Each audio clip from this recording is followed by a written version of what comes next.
Have you ever been betrayed by those you trusted most, felt the cold, a chasm so suffocating that the very memory of light felt like a distant, cruel fantasy? You wondered if you'd ever truly see light again. Sharp blade not from an enemy, but from those whose blood runs in your veins? And yet, prisoner, governor, forgiver, that seemed endless.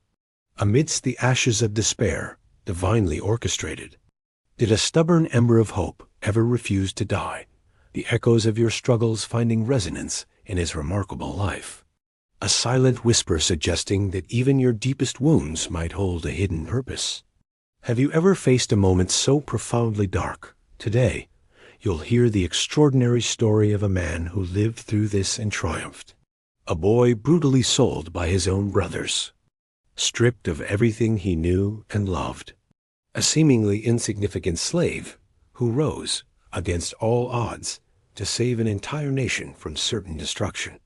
This is the life of Joseph, dreams that became a curse before they became a blessing. Dreamer, before the shimmering palaces, breathtaking and divine. Before the intoxicating power, before the profound act of forgiveness. He was just a boy with dreams too big for his world. By the end of this journey, this is a story of betrayal, deep and searing, and redemption, of despair and destiny. And maybe you'll find your own story woven into his. Let's begin. Part 1. The Dreamer of Canaan. In the sun-scorched hills of Canaan, where ancient olive trees swayed in the dry breeze and hardy goats grazed on thorny scrub, a young boy named Joseph diligently tended his father's flocks. Joseph carried her memory, a constant, tender reminder of a love that transcended even death. Jacob gave Joseph a coat, not just a garment, but a statement. Woven with rich, vibrant hues, crimson, sapphire, gold, it was a coat of many colors, a symbol of Jacob's extraordinary favor, perhaps even hinting at a leadership role typically reserved for the firstborn. Joseph wore it, not out of arrogance, but with the innocent pride of a cherished son, each thread a testament to his father's affection. But to his brothers, each brilliant color was a spark, igniting the embers of their simmering resentment. Their whispers weren't just, "Father's favorite thinks he's better than us." They were laden with bitterness, hissed under their breath as they watched Joseph. "Look at the dreamer," they'd sneer, their eyes narrowing. "He thinks he's royalty, lording over us." Life here was a constant negotiation with the elements, the air thick with the scent of dust and hardy herbs, carrying the bleating of sheep and the lowing of cattle.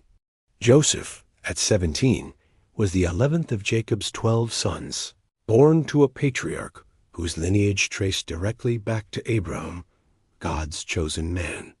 Jacob's love for Joseph wasn't arbitrary. It was a living echo of his profound devotion to Rachel, his beloved wife, who had died tragically while giving birth to Joseph's younger brother, Benjamin. Joseph was, indeed, a dreamer.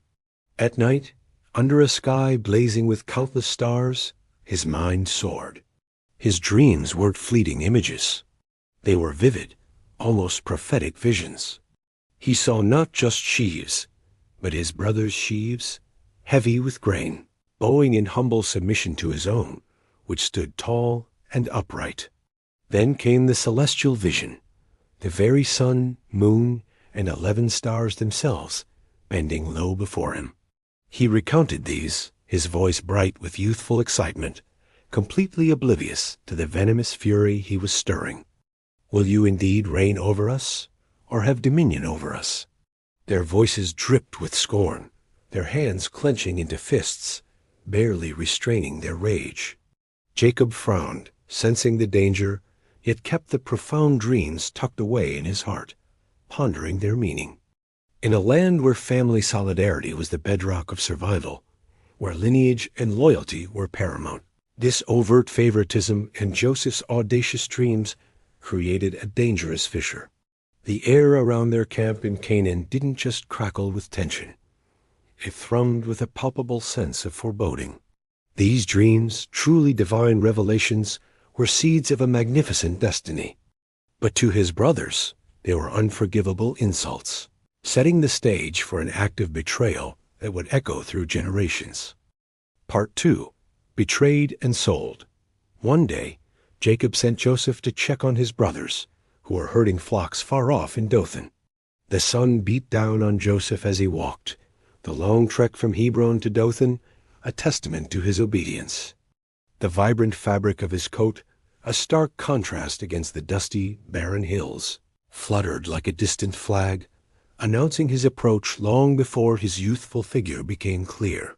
From afar, huddled by their flocks, his brothers spotted that telltale splash of color. A sinister ripple went through them. "Here comes the master dreamer," one sneered, the words laced with pure malice. They hauled Joseph out of the echoing pit, his eyes wide with a desperate, silent plea. "Look what we found." They presented it to Jacob, feigning shock. "See if it is your son's robe or not." Jacob recognized it instantly, his world collapsing.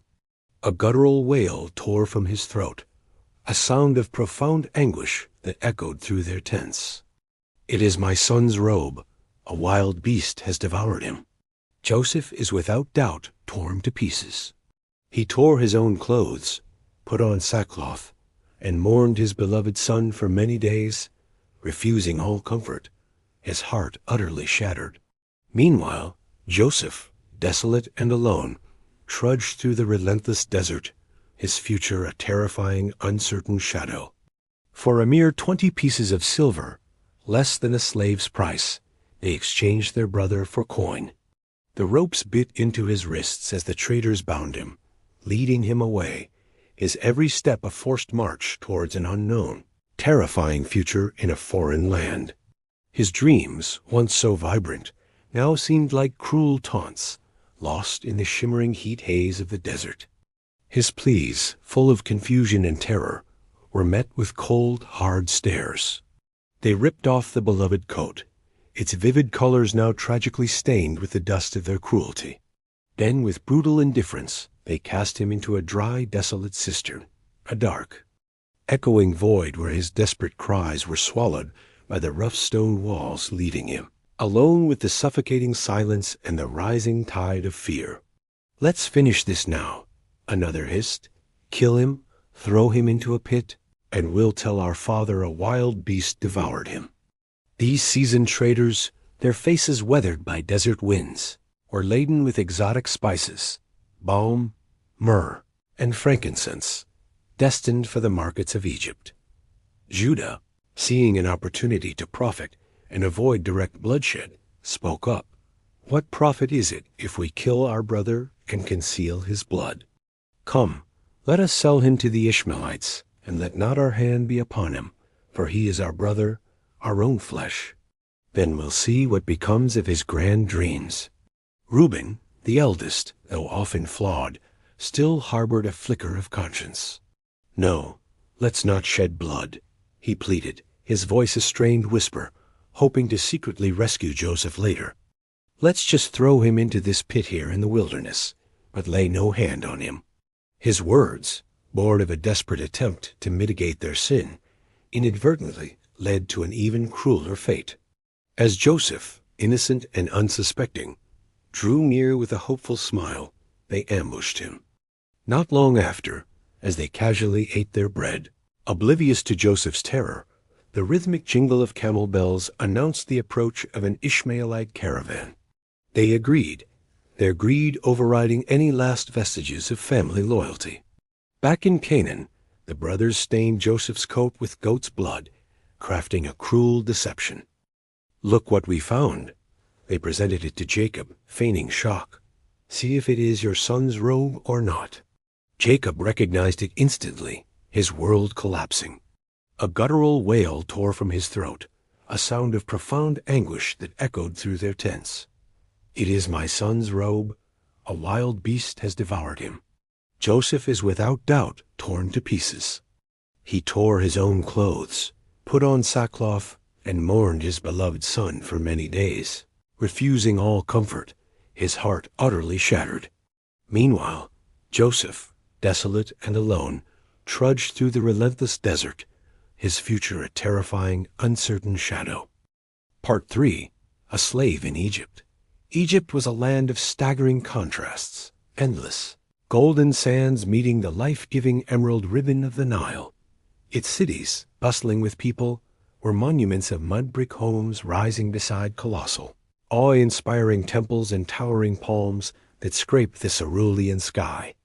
The air was heavy with the exotic, sweet scent of burning incense and fragrant lotus blossoms, a stark contrast to the earthy smells of Canaan. Joseph, barely out of boyhood, was thrust into grueling, unfamiliar labor. His hands, once soft from tending sheep, soon blistered and hardened, a constant reminder of his harsh reality. Potiphar's wife, a woman accustomed to getting what she desired, began to cast seductive glances at the handsome young overseer. She screamed, fabricating a monstrous lie, accusing Joseph of attempted assault. Potiphar, faced with his wife's tearful testimony and the incriminating cloak, reacted with the predictable rage of a betrayed husband. Without trial, without question, Joseph was summarily thrown into prison. The ominous clank of the iron gates sealing behind him seemed to seal his fate forever. Yet, even in that profound darkness, the unseen presence of God remained his sole, unwavering light. Her invitations grew bolder, her voice smooth as honey, tempting as sin. "Come, lie with me," she would urge, her eyes lingering, her intentions clear. Joseph's heart raced, caught between fear and his unshakable moral compass. How could I do such a great wickedness and sin against God and against my master, who has entrusted me with everything? He replied, his voice firm, his resolve unbreakable. He fled, leaving his outer garment torn from his grasp in her desperate attempt to ensnare him. Yet through every menial task, every exhausting day, his spirit, though bruised, remained remarkably unyielding. For Joseph, snatched from the simple, rugged life of a shepherd, this new world must have been overwhelming, a cacophony of foreign sounds and sights. He remembered the God of his father Jacob, the God who had made promises to Abraham, promises of a great nation, of blessings beyond measure. It was this quiet, unwavering trust that sustained him. His quiet strength wasn't just evident. It radiated from him, a steady light that even his chains couldn't dim. He, a free boy from Canaan, was now a mere chattel, sold in a bustling slave market to Potiphar. Every task Joseph undertook, every responsibility he was given, flourished. The grain stores seemed to swell, the livestock thrived, and the household servants, under Joseph's quiet guidance, worked with a newfound harmony. Truly, the hand of his God is upon this boy. Potiphar must have mused, for he soon elevated Joseph, placing him not just in a position of trust, but making him overseer of his entire vast estate, entrusting him with everything he owned. Joseph, once the favored son in a colorful coat, now wore the simple tunic of a trusted steward, yet wielded immense authority. A high-ranking officer in Pharaoh's prestigious guard, a man whose wealth was as evident as the grandeur of his estate. Potiphar's sprawling house wasn't just busy. It buzzed with the constant activity of a large household, servants moving purposefully through sun-drenched courtyards. Even in the depths of his despair, Joseph clung to his faith like a lifeline. Potiphar, a shrewd and observant man, quickly noticed something remarkable about this young Hebrew slave. But Egypt was also a land brimming with power and pervasive temptation. Her fury, a venomous concoction of rejection and wounded pride, erupted. She screamed, fabricating a monstrous lie, accusing Joseph of attempted assault. Potiphar, faced with his wife's tearful testimony and the incriminating cloak, reacted with the predictable rage of a betrayed husband. Without trial, without question, Joseph was summarily thrown into prison.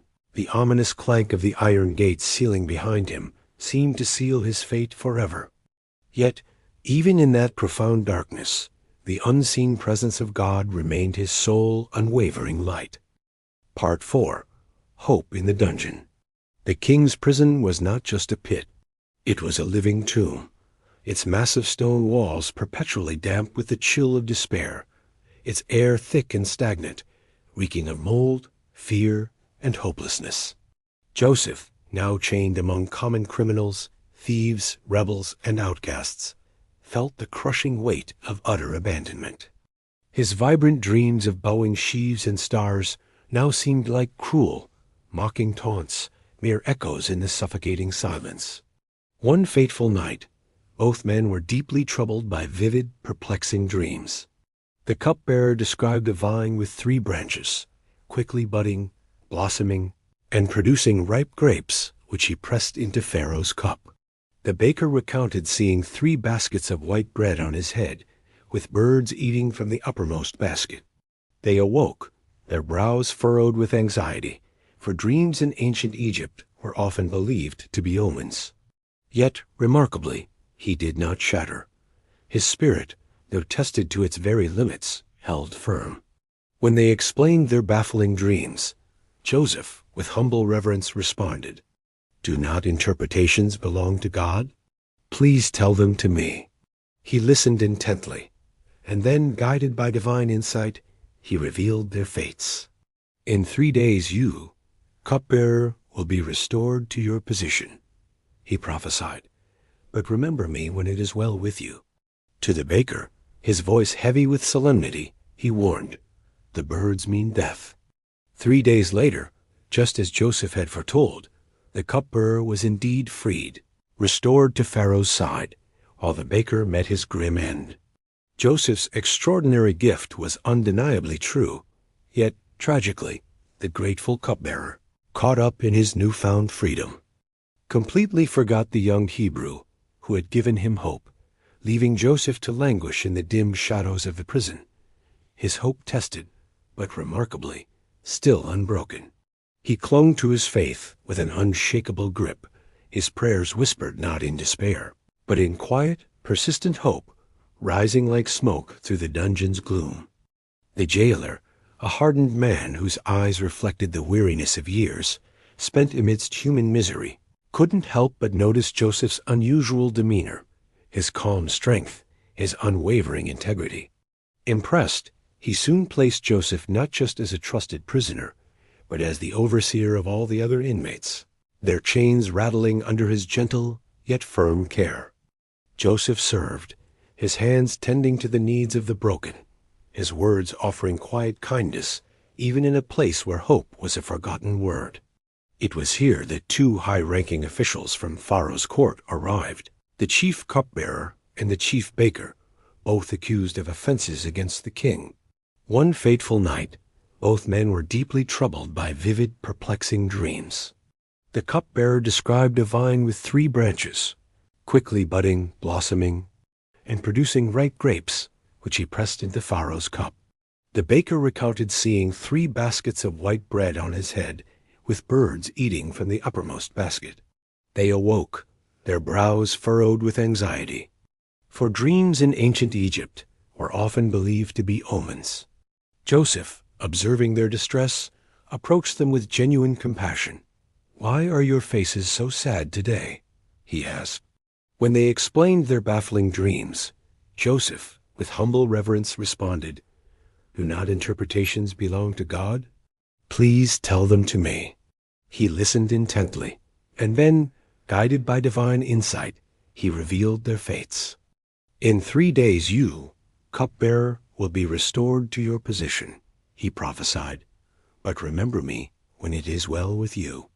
To the baker, his voice heavy with solemnity, he warned, "The birds mean death." 3 days later, just as Joseph had foretold, the cupbearer was indeed freed, restored to Pharaoh's side, while the baker met his grim end. Joseph's extraordinary gift was undeniably true, yet tragically, the grateful cupbearer, caught up in his newfound freedom, completely forgot the young Hebrew who had given him hope, leaving Joseph to languish in the dim shadows of the prison, his hope tested but, remarkably, still unbroken. Part 5. The Dream That Changed Everything. 2 agonizing years crawled by, each day in the king's prison stretching into an eternity. The stone walls, once a shock, now felt like a permanent, suffocating weight. Joseph, now approaching his 30th year, still prayed, his faith not just a flicker, but a quiet, persistent fire that refused to be extinguished by the relentless darkness. Meanwhile, in Memphis, the opulent capital of Egypt, Pharaoh, the most powerful man in the known world, was deeply disturbed. His magnificent palace, adorned with vibrant paintings of gods and gleaming with gold, could not soothe his troubled mind. "I remember my faults today," he confessed to Pharaoh, "when Pharaoh was angry with his servants and put me and the chief baker in prison. There was a young Hebrew slave with us who interpreted our dreams exactly as they came to pass. Hope, like a sudden desert bloom, appeared in the heart of the anxious palace. He had two profoundly unsettling dreams. First, he saw 7 fat, sleek cows emerge from the Nile, grazing in a meadow, only to be devoured by 7 gaunt, ugly cows that also came from the river. Then he dreamed of 7 plump, healthy ears of grain growing on a single stalk, which were then swallowed whole by 7 thin, withered ears, scorched by the east wind. He awoke shaken, his heart pounding. His renowned magicians and wise men, with their ancient scrolls, intricate charms, and arcane knowledge, were summoned, but they stood utterly baffled, unable to offer any satisfactory interpretation. It was at this critical juncture that the chief cupbearer, jolted by Pharaoh's distress, and perhaps a twinge of guilt, suddenly remembered. "I remember my faults today," he confessed to Pharaoh, "when Pharaoh was angry with his servants and put me and the chief baker in prison. There was a young Hebrew slave with us who interpreted our dreams exactly as they came to pass. He quickly shaved off his prison beard, a sign of mourning and neglect, and was dressed in clean, fresh linen, shedding the grime and despair of years. He stood before the mighty king, the throne room's polished marble gleaming under the flickering torchlight, a stark contrast to the damp prison walls he had just left. Despite the overwhelming grandeur, Joseph stood tall, his gaze steady, his demeanor calm. Hope, like a sudden desert bloom, appeared in the heart of the anxious palace. Immediately, Pharaoh issued the command, "Bring him quickly." Joseph was rushed from the squalor of the dungeon. "It is not in me," Joseph declared, his voice clear and unwavering. "God will give Pharaoh a favorable answer." He then delivered the divine interpretation with chilling clarity. 7 years of great plenty will come throughout all the land of Egypt. And after them 7 years of famine will arise, and all the plenty will be forgotten in the land of Egypt, and the famine will consume the land. Therefore, let Pharaoh select a discerning and wise man, and set him over the land of Egypt. Let him appoint overseers over the land, and take 1/5 of the produce of the land of Egypt during the 7 years of plenty. And let them gather all the food of these coming good years, and store up grain under the authority of Pharaoh, and let them keep food in the cities. Then that food shall be as a reserve for the land for the 7 years of famine which shall be in the land of Egypt, so that the land may not perish through the famine. Pharaoh, listening intently, saw not just wisdom, but a divine presence in this remarkable slave. Can we find such a one as this, a man in whom is the Spirit of God? He declared to his astonished court. With unprecedented speed, he proclaimed Joseph governor, second only to himself, placing his own signet ring on Joseph's finger, clothing him in fine linen robes, and placing a heavy gold chain around his neck, symbols of immense power and authority. At 30 years old, the same age many priests began their service, Joseph, once a shepherd boy, once a despised slave, now rode in Pharaoh's second chariot, his commands shaping the destiny of an entire nation. His once broken heart now beat with a profound sense of purpose, God's intricate plan unfolding magnificently in this foreign land. Under his diligent oversight, massive granaries rose across Egypt, quickly filled to overflowing with grain, like golden sand dunes meticulously prepared for the coming famine. Part 6. A Family's Desperate Journey. The famine, relentless and unforgiving, indeed, struck with a terrible force. Its unforgiving grip not only choking the fertile lands of Egypt, but extending far beyond, into the very hills of Canaan where Jacob's family lived. Jacob, still haunted by the loss of Joseph, refused to let Benjamin go, a quiet terror in his heart. The brothers traveled for weeks, their hopes pinned on the rumors of Egypt's abundance. In Egypt, they arrived at the grand administrative center, where all supplicants came to buy grain. There they found themselves bowing low, not knowing they were before their own brother, Joseph, now a powerful governor. Adorned in fine Egyptian robes, his Hebrew past carefully concealed by his authoritative demeanor and the years that had passed. They recognized nothing of the boy they had so cruelly betrayed. But Joseph, looking at their faces, felt a profound tremor run through him. Memories, sharp and vivid, flooded his mind. The pit, the tears, their callous laughter. Yet beneath the surge of pain, he also saw their genuine fear, their palpable desperation. Their once full stores dwindled to nothing, and soon hunger began to gnaw at their insides, their faces growing gaunt and drawn with desperation. Go down to Egypt. Jacob, old and weary, urged his sons, his voice raspy with concern. Buy grain for us from there, so that we may live and not die. He knew Egypt was the only place with provisions. So 10 of Joseph's brothers embarked on the arduous journey, leaving behind young Benjamin, Rachel's last son, clinging to their aging father. Jacob, still haunted by the loss of Joseph, refused to let Benjamin go, a quiet terror in his heart. The brothers traveled for weeks, their hopes pinned on the rumors of Egypt's abundance. In Egypt, they arrived at the grand administrative center, where all supplicants came to buy grain. There they found themselves bowing low, not knowing they were before their own brother. Joseph, now a powerful governor, adorned in fine Egyptian robes, his Hebrew past carefully concealed by his authoritative demeanor and the years that had passed. They recognized nothing of the boy they had so cruelly betrayed.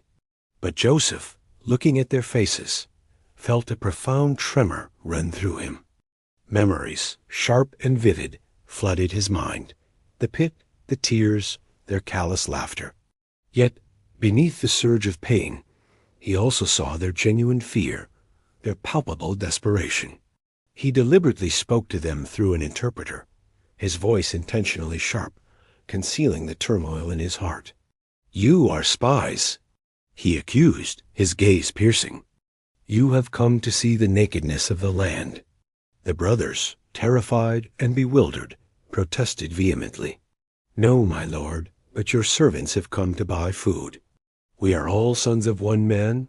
We are honest men. Your servants are not spies."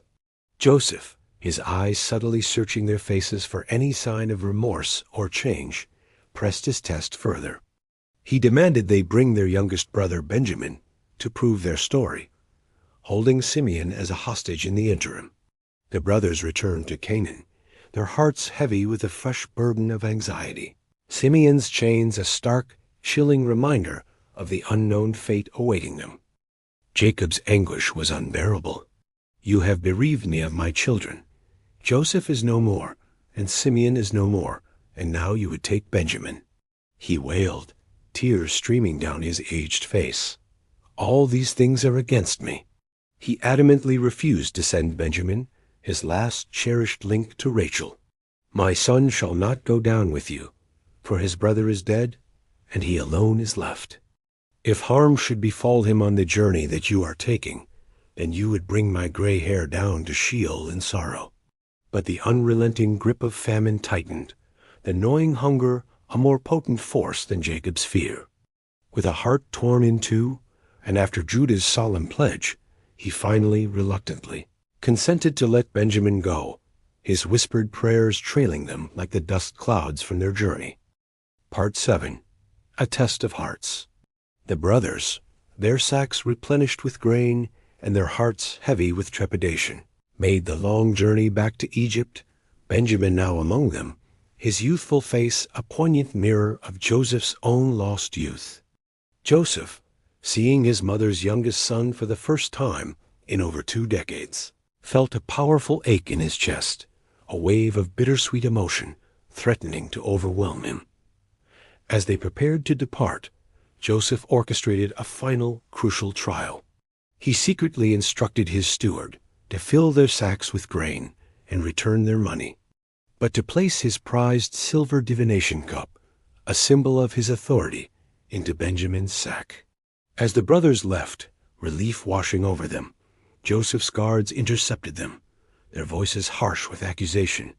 "Why have you stolen my master's silver cup?" they demanded. The brothers, utterly aghast and bewildered, tore their robes in despair, fear gripping their hearts. "Why does my lord say such things?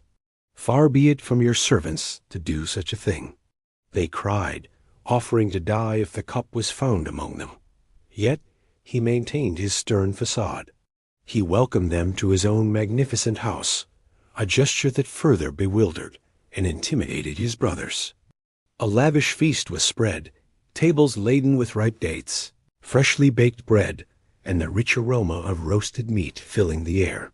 The brothers, nervous and deferential, bowed low once more, completely unaware that the powerful governor before them was the very brother they had betrayed.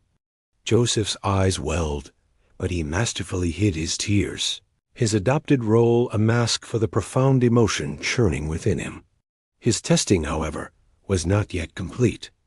As they prepared to depart, Joseph orchestrated a final, crucial trial. He secretly instructed his steward to fill their sacks with grain and return their money, but to place his prized silver divination cup, a symbol of his authority, into Benjamin's sack. As the brothers left, relief washing over them, Joseph's guards intercepted them, their voices harsh with accusation. "Why have you stolen my master's silver cup?" they demanded. The brothers, utterly aghast and bewildered, tore their robes in despair, fear gripping their hearts. "Why does my lord say such things? Far be it from your servants to do such a thing," they cried, offering to die if the cup was found among them. When the cup was discovered in Benjamin's sack, their world crashed. Judah, stepping forward, his voice heavy with desperation and a newfound maturity, made a fervent plea. He recounted their father, his anguish over Joseph's presumed death, and his profound attachment to Benjamin. "Please, my lord," Judah implored, his voice thick with emotion, "let your servant remain instead of the boy as a slave to my lord. For how can I go back to my father if the boy is not with me? For my father's life is bound up in the boy's life. Let me bear the blame." This selfless offer, this profound willingness to sacrifice himself for his brother and his aging father, was the moment that finally shattered Joseph's carefully constructed composure. He saw the undeniable evidence of their transformation. His brothers, once cruel and selfish, now demonstrating genuine loyalty, remorse, and profound protective love. Joseph could no longer maintain his facade. He dismissed all his Egyptian servants, leaving only his trembling brothers in the silent, tension-filled room. Then, with a voice choked with emotion, tears streaming uncontrollably down his face, he revealed the truth. "I am Joseph," he cried, his voice breaking, reverberating through the stunned silence. "Is my father still alive?" The brothers froze, their faces drained of color, a mixture of utter shock, profound guilt, and overwhelming fear contorting their features. They stood speechless, paralyzed, expecting swift, terrifying vengeance for their heinous act. But instead of wrath, Joseph stepped closer, his arms outstretched, his sobs echoing their own stunned silence. "Come near to me, please," he urged, pulling them into a profound, tearful embrace. "I am Joseph, your brother, whom you sold into Egypt. But now do not be grieved or angry with yourselves, because you sold me here. For God sent me before you to preserve life." His voice, though still thick with tears, was soft with an incredible mercy. "You meant evil against me, But God meant it for good, to bring it about that many people should be kept alive, as they are today. He then gently embraced each of them, weeping openly with them, washing away years of pain with a flood of forgiveness. He sent them to bring Jacob, promising safety in Egypt. Forgiveness, like a powerful, cleansing river, flowed between them, washing away the bitter sediment of betrayal and paving the way for reconciliation. Part 8. Reunion and Redemption. Jacob, now old and frail, confined to his tent, could barely believe the news when his sons returned, breathless with the incredible tale. Joseph is still alive, and he is governor over all the land of Egypt. For a moment, his heart was numb, unable to comprehend such a miracle. Then, as they showed him the wagons Joseph had sent, tangible proof of his son's power and prosperity, his spirit stirred within him like a flickering flame miraculously rekindled. "It is enough," he cried, tears of joy streaming down his wrinkled face. "Joseph, my son, is still alive. I will go and see him before I die." Despite his advanced age, Jacob embarked on the momentous journey to Egypt, his staff tapping rhythmically on the ground, his aged eyes constantly scanning the horizon, eager for the sight of his long-lost son. God even spoke to him at Beersheba, reassuring him, "Do not be afraid to go down to Egypt, for I will make you a great nation there. I will go down with you to Egypt, and I will also bring you up again, and Joseph will close your eyes." Finally, in Goshen, a fertile land by the Nile, the moment arrived. Joseph met him, his chariot halting. He leaped down, embracing Jacob, their tears mingling, the years of grief melting away. "Now I can die in peace," Jacob whispered, his hands trembling on Joseph's shoulders, his greatest wish fulfilled. Joseph settled his family in Goshen, their tents rising amid green fields, their flocks thriving. He provided grain, shielding them from famine's bite. As governor, Joseph continued to rule with unparalleled wisdom and integrity, his vast granaries not only feeding all of Egypt, but also providing sustenance to surrounding nations, including his own family. His brothers, once his cruel betrayers, now lived securely under his direct care and provision, their past sins truly forgiven, though the memory served as a constant reminder of God's redemptive power. Joseph named his two sons born in Egypt Manasseh, meaning, "God has made me forget all my hardship and all my father's house," and Ephraim, meaning, "God has made me fruitful in the land of my affliction." Their very names were a powerful testament to his extraordinary journey of suffering and triumph. He served Pharaoh faithfully, his heart ever anchored in the God who had miraculously turned betrayal into the greatest of blessings. Yet, despite his Egyptian power and prestige, he remained at heart a Hebrew, his divine dreams a powerful bridge, connecting his past in Canaan to Egypt's future salvation. Part 9. A Legacy of Faith. When Jacob, their patriarch, finally died at the ripe old age of 147, his last act was to impart profound blessings upon Joseph's sons, Ephraim and Manasseh, deliberately crossing his hands to give the greater blessing to the younger. Ephraim, another echo of God's surprising ways. After Jacob's burial, the brothers' old fears resurfaced, a testament to the lingering weight of their guilt. "Perhaps Joseph will now hate us," they whispered amongst themselves, "and will pay us back for all the evil which we did to him." They bowed before him, offering themselves as his slaves, a desperate plea for mercy. Joseph, witnessing their lingering fear and remorse, wept once more. His heart, however, was steady, unmoved by vengeance. "Do not be afraid, for am I in the place of God to judge you?"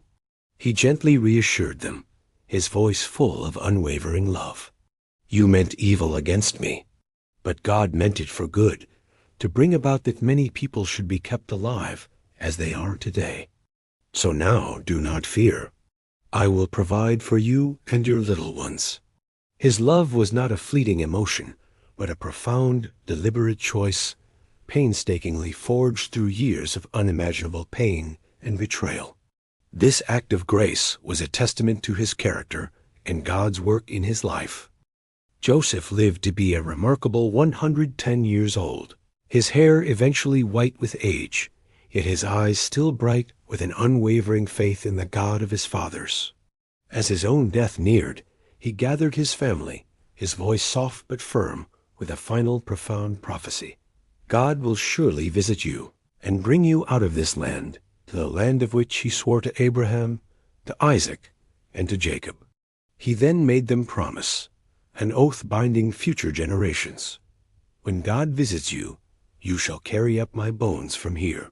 He died, his extraordinary life a rich tapestry woven with threads of deep suffering, remarkable resilience, and ultimate triumph, his faith in God's overarching plan unshaken to the very end. Joseph's story transcended his personal life. It profoundly shaped the hope and identity of the burgeoning nation of Israel.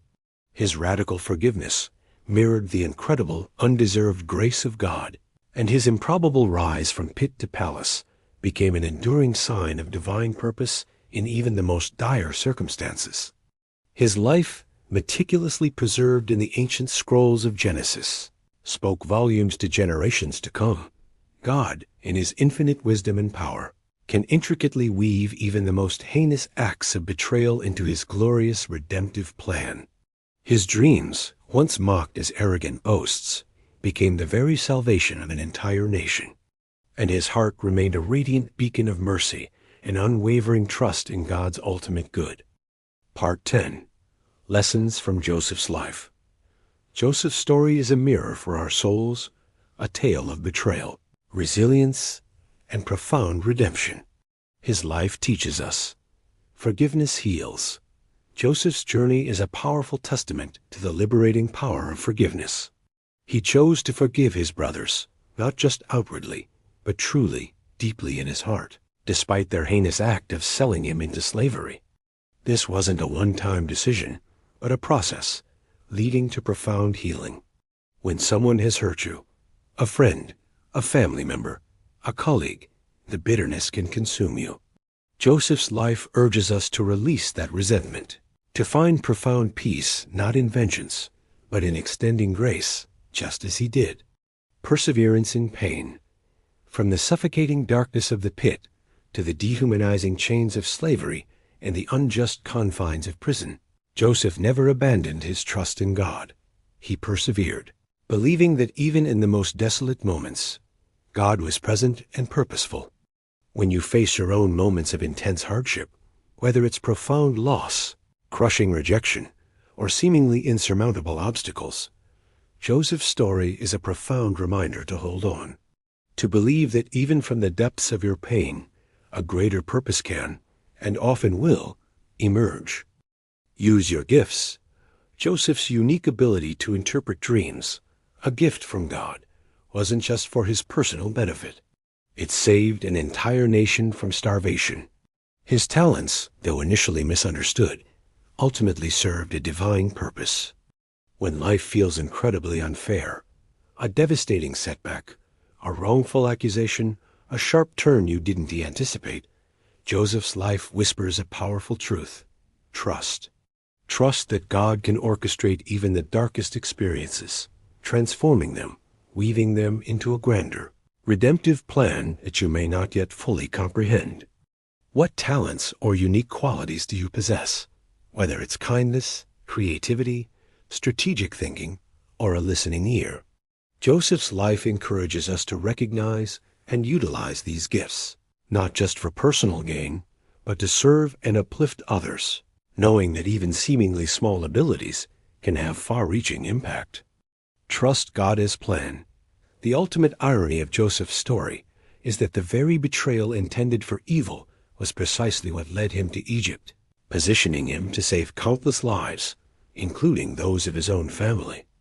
When life feels incredibly unfair, a devastating setback, a wrongful accusation, a sharp turn you didn't anticipate, Joseph's life whispers a powerful truth. Trust. Trust that God can orchestrate even the darkest experiences, transforming them, weaving them into a grander, redemptive plan that you may not yet fully comprehend. He didn't hold their past against them, but embraced them. Whether you're leading a team at work, guiding your family, or influencing those around you, Joseph's example challenges us to choose love over vengeance, compassion over retribution, demonstrating that true leadership is rooted in grace and selfless care. Lead with love, even when he held immense power and could have exacted terrible revenge. Joseph chose to lead and care for his brothers with profound love and unwavering provision. He didn't hold their past against them, but embraced them. Whether you're leading a team at work, guiding your family, or influencing those around you, Joseph's example challenges us to choose love over vengeance, compassion over retribution, demonstrating that true leadership is rooted in grace and selfless care. Part 11. Joseph's eternal promise. He endured the stinging pain of betrayal, the suffocating dark of imprisonment, and the immense weight of power, yet through it all, he rose, propelled by an unwavering faith. Joseph, from the tender dreamer in Canaan to the helpless slave bound in chains, to the glorious governor adorned in the finest Egyptian silks. He endured the stinging pain of betrayal, the suffocating dark of imprisonment, and the immense weight of power, yet through it all, he rose, propelled by an unwavering faith. His radical act of forgiveness didn't just heal a fractured family. His divine wisdom didn't just save a nation. It etched a blueprint for God's redemptive heart into the annals of human history. From the dusty wells of Canaan to the gleaming palaces of Egypt, he carried one singular, profound truth. God's sovereign plan always prevails, even when shrouded in mystery and pain. His radical act of forgiveness didn't just heal a fractured family. His divine wisdom didn't just save a nation. It etched a blueprint for God's redemptive heart into the annals of human history. So as you reflect on Joseph's journey, consider your own. Are you facing the sting of betrayal? Joseph's mercy calls you to find freedom in forgiveness. Are you trapped in a season of darkness, wondering if light will ever return? His hope illuminates the way, promising that morning will break. Are you doubting your purpose, feeling lost or forgotten? Joseph's story whispers a profound truth. God uses the broken, the betrayed, the seemingly insignificant, to weave his magnificent eternal story, transforming wounds into wisdom and trials into triumph. Joseph's life shines as an enduring beacon, proclaiming one essential truth for all time. Unwavering faith in God is not just a comfort. It is indeed worth everything. Thank you for watching.